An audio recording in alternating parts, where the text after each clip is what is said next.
Hey, what's up? It's Paul from Guitar World, and I am here with a real great guitar player. Now, there are many great guitar players in the blues rock space, but there are a few that are impactful, exciting, and talented as my guest here today, and that is Jared James Nichols, who is definitely making a dent in this space. So, welcome, Jared.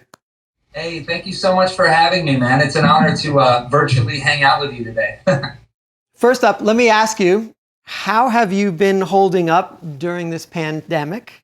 Like, what have you been doing to find inspiration, motivation, and even structure in your songwriting and guitar playing now?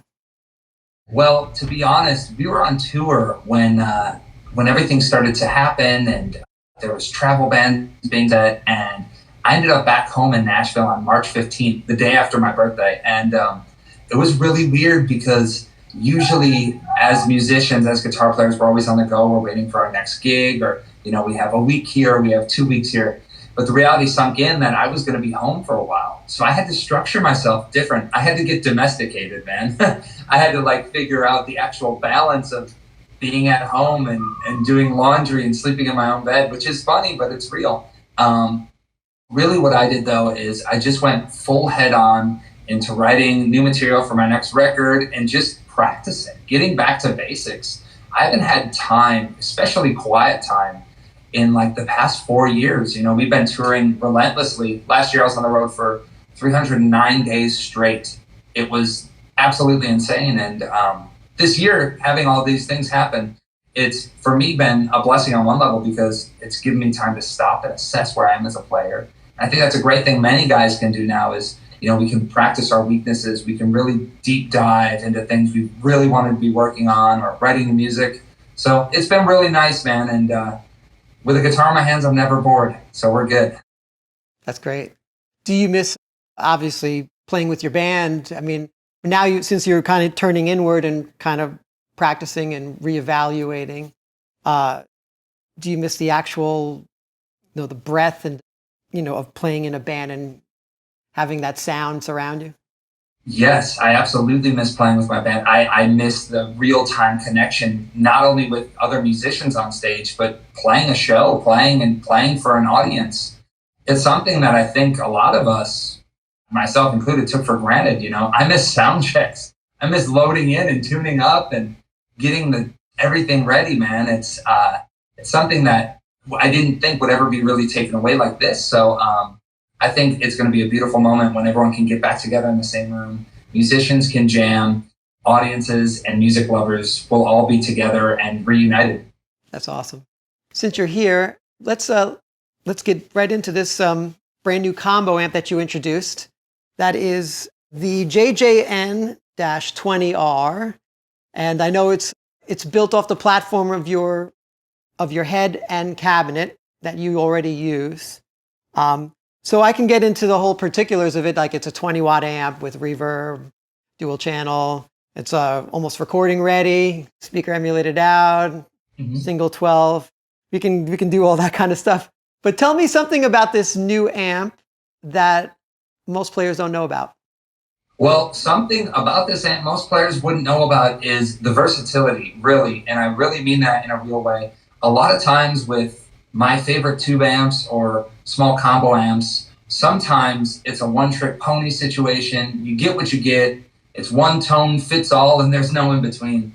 But upon having this amp and being home and playing it every single day in so many different scenarios, from demoing to live streams to just practicing or jamming along with riffs, any of that stuff, I noticed there's so many variances in the tone and in the touch. Honestly, with the two channels, with two voicings on each channel, it was blowing me away by not only the versatility, but how big it sounded for a combo. And that's something that's really great because I used to be the guy that judged amps by their size. And I know that's a bad thing to do, but whenever I'd see a combo, I'd went, oh, that's cute, But having this combo, I feel like it's really kind of a Swiss Army knife. It's a beautiful thing. There's more tone in this thing than I even needed for it, between the recording, like you said, with the emulated output, you have the 20-watt to 2-watt switch, these little things. It's like, oh, that's good. Oh, well, this is handy to have. So for me, I feel like a lot of players are really going to get off on the fact that they can basically do whatever they want with it. Wow. So are you going to, when you're able to pull this out live, will you be using a combination of, say, your old head and cabinet along with the combo? Yeah, I think that I'll be using a combination of the first JJN-20 with the 212, the vertical little mini stack, and this combo. Right before everything happened with lockdown, I was in the studio. I recorded a new track. It's called "Threw Me to the Wolves." We put it out, and I recorded everything on the combo, and it was a beautiful moment because I was able to get all the tones out. And then when it was time for the solo, I had my Rogue rig with us, so we ended up plugging them both in, and it was a beautiful thing, man. Matching up those tones and getting the variants, it was awesome. That's great. So now this is a 20 watts, and I believe your head and cabinets are also 20. I mean, your head is also 20 watt. How did you settle on going to a lower wattage?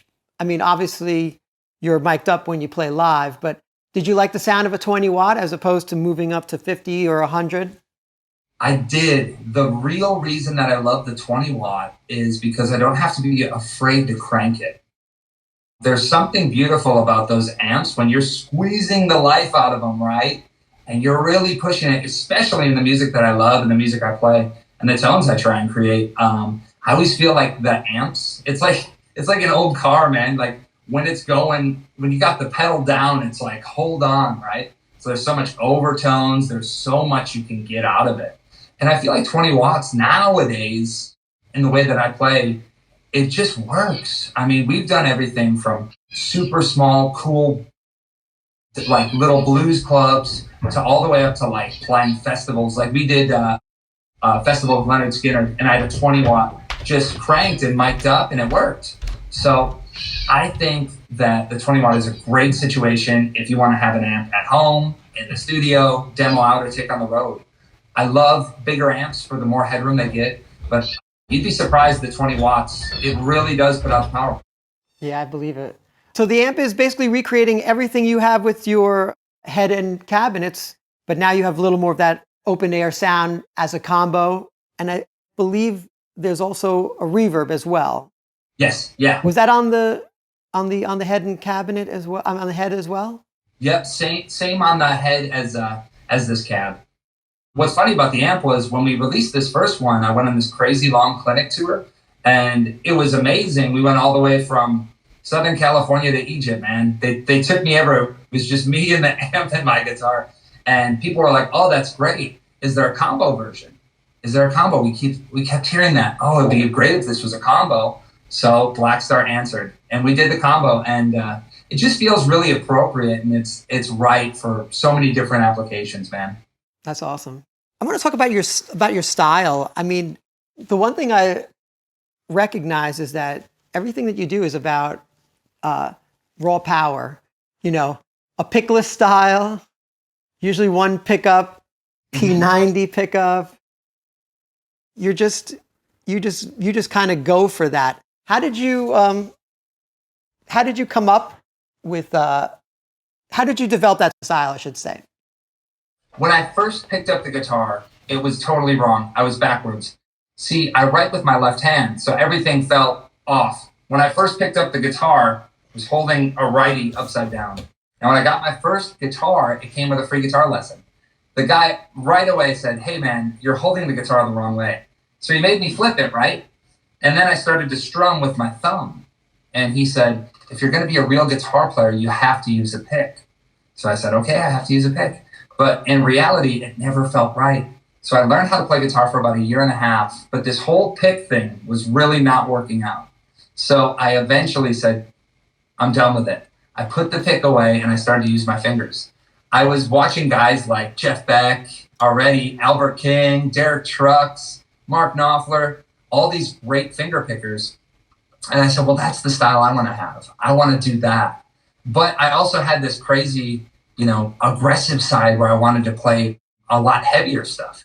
So I ended up coming up with this kind of weird picking technique where basically my thumb is like the world's fattest pick. That always goes down. My index finger, my middle, and my ring always come back up. So basically I'm playing finger-style guitar electrically. But what I feel like is, as with your fretting hand, On my picking hand, I want to feel every single note underneath my fingers. And there's this variation of tone and feel that you get playing with your fingers. And it just really worked great. And I love, obviously, blues and blues rock style. So it really helped me kind of find my own sound. Another big thing for me is I play Les Pauls and P90 pickups, man. Something that I gravitated towards that a lot of guys said, no, they buzz, they're old school, they don't work. But one of my biggest guitar heroes was Leslie West from Mountain. And I heard the sounds that he got out of a P90. And I really wanted to chase that tone and take it in my own direction. So the things that I love were maybe not as, common or as widely used by guitar players, but I kind of adopted them, made them my own, and went for it. That's great.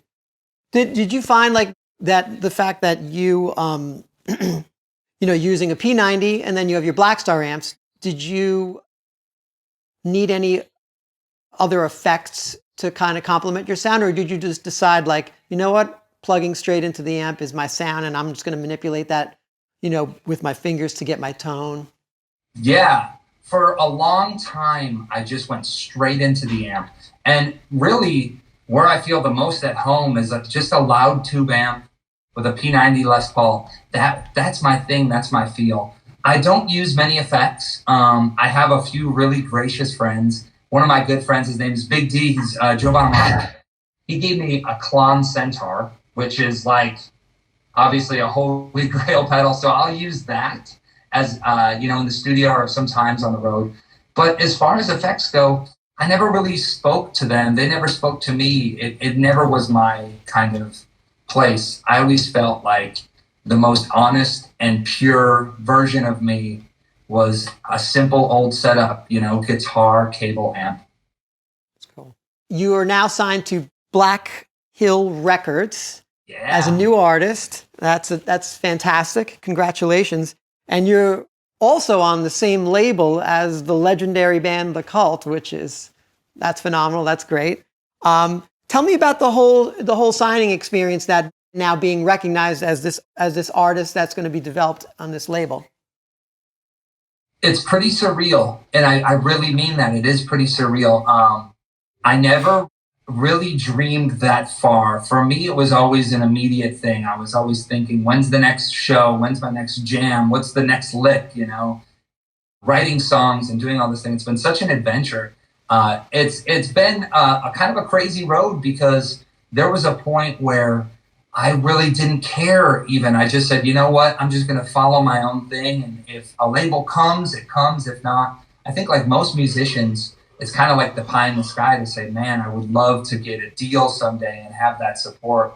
But the reality is, when it really happened for me, it still hasn't sunk in. It's still a beautiful feeling. And to be on the same label as The Cult, I mean, come on, I'm still trying to wrap my head around it, man. That's cool. Yeah. Now, I noticed that you also, that from your first single, Nails in the Coffin, you're using a writing team with as well as yourself. And I do love that the song is about, overcoming all the odds and, of course, moving forward, or as that big sign says that as well. Yeah. And now your new single, Threw Me to the Wolves, which, from what I can gather, it's about a real, what seems to me, constant betrayal, and someone who has really put you through the ringer. Tell me how that came about, or tell me about the song.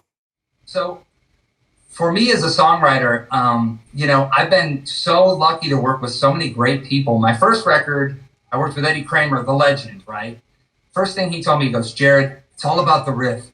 It's all about the hook. It's all about that melody, right? So it always sticks in my head. And when writing Threw Me to the Wolves, the first thing we had, and I was thinking about, was Threw Me to the Wolves. It's like such a powerful statement. It has so many meanings, like whether it's a friendship or a business thing or whatever, or literally getting thrown to wolves. It's kind of insane. So when I started to write the riff, it just started coming out. And that song was written on an acoustic guitar in about 15 minutes. And I feel like the best things that I've ever written, or the best solos I've ever played, anything musical, is when it comes off the cuff, it feels natural, and it's really not thought out. So with Wolves, like when you hear that recorded version, that's three guys knocking it out in the studio, you know, after coming off the road. And that solo, I'm so proud of that solo. One take, I just did the one take and it was like, yes. But the song has more of a meaning, right? It feels like a lot of relationships that we all go through. It feels like, you know, I don't care who you are at one time or another, you've been thrown to the wolves, you know, in a certain way. So I think it's something that everyone can connect with. It's got many layers of literally be eaten by wolves or, you know, down and out from a friend. So for me, it just felt like a really good vibe, and I love it. So you basically ascribe to the fact that some of the greatest songs that are ever written were written literally in 2 minutes, and this sounds like one of them, which is kind of cool. Definitely. Most of my favorite artists, guitar players, they have this cool off-the-cuff thing where it feels so undeniably fresh when something's recorded. Whenever I've tried to record or write and really be diligent and sit with a pen and paper and, you know, I'm going to write a song now, okay? Everything's perfect. I got my candles lit. It's all good. It never works out, man. It's always like I'm at a sound check or I pick up an acoustic guitar and I start hitting a riff and it's like, oh, well, this is cool. And then it'll just come out. Sometimes I think music is like that. There's like a deeper thing where, especially with writing songs, it's like you get piped in and then something beautiful can just happen or nothing can happen. And you just got to let it be, you know? Yeah. I know every Tuesday you do a Blues Power Hour for Gibson and Epiphone. And can you tell me a little bit about, it's a live music series, obviously. What do you do? Is it just you or a band? Honestly, it's so cool. Gibson, Epiphone, they asked me if I wanted to do this Blues Power Hour. And I kind of said to them, well, what do you guys want? And they said, just do you. Just do whatever you want. And it's a beautiful thing because for an hour, I get to rant about my favorite guitars, my favorite guitar players, my favorite tones. I give people technique tips. And it's great because, as most people know, when it's live, you know, it's live. So anyone that comes on there, I have people asking questions all the time. We go over everything, you know, and anything. I think it's great because not only am I such a fan of playing guitar, but I'm obsessed with Gibson guitars. I'm obsessed with Les Pauls. So if anything, it's me nerding out for an hour. And they said, oh, you know, if you could go an hour, that'd be great. And I was like, man, is that all, you know? And I remember I went over an hour and Instagram cuts you off at an hour. So I was like, I guess that's it. But it's a super fun once a week thing where I get to connect with people in real time. Gibson and Epiphone's channels. And just for the love of music, just rock out. So Jared, now that we've talked about the amp, let's let everyone hear the new amp. Why don't you plug in and let us hear both channels and even hear the blues power, everything about it. Looking forward to that. Let's do this. Let's start out on the clean tone. I got the reverb at noon, I got the tone at noon, and the volume at noon. Let's hear how that sounds. Nice and clear. There's a nice sparkle to it. I'm going to hear what that neck pickup sounds like.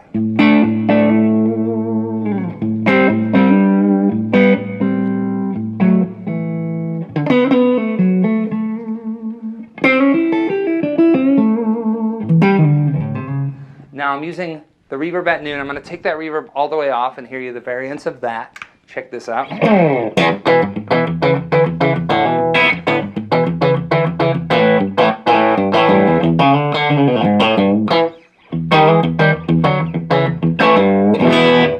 Very cool. Let's turn that reverb all the way up so you can hear the dynamic of that.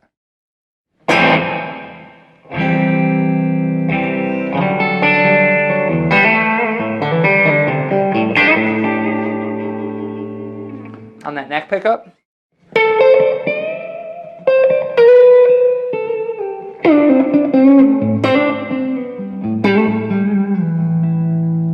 I love that. Moving on, we're going to go to the second voicing on channel 1. I'm going to put that reverb back at noon. This is where the amp starts to open up a little bit. Gives you a little bit more of that crunch, a little bit more of that bluesy flair.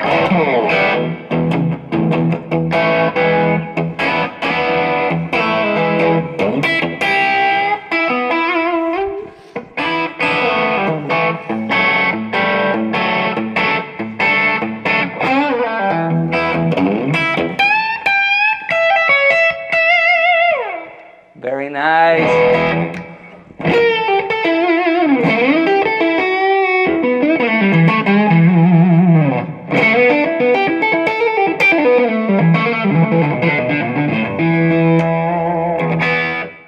Guys, let's move on to channel 2, the blues power channel. Here's voice 1, ready to rip, everything at noon. If I back off, and I just use a little bit of my volume on there.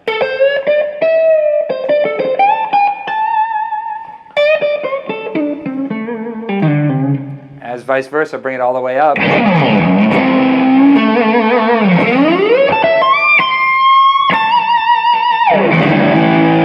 Right? And now if you're like me and you want even more, there's the second voicing of the blues power channel, which takes you into crazy territory. Now remember, I got a little bit of reverb on here. Reverb's at noon as well.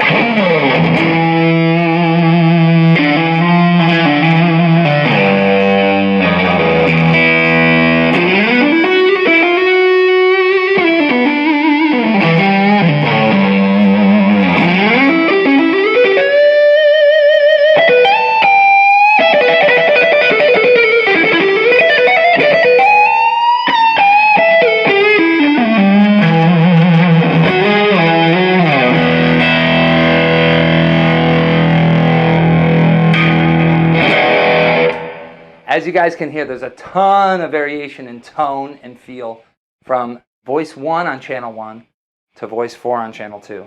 Hope you guys dug it. You can check out my music, any of my gear stuff, my shredding on my Instagram at Jared James Nichols. I have a YouTube channel at Jared James Nichols, or stream it. Wherever you listen to music, I'll be there at Jared James Nichols. All right, thank you, Jared. We'll see you very soon. Hopefully I'll see you at the NAMM show if we get there. I hope so, brother. Cheers, guys. You too. Take care. All right. Take care. Bye-bye.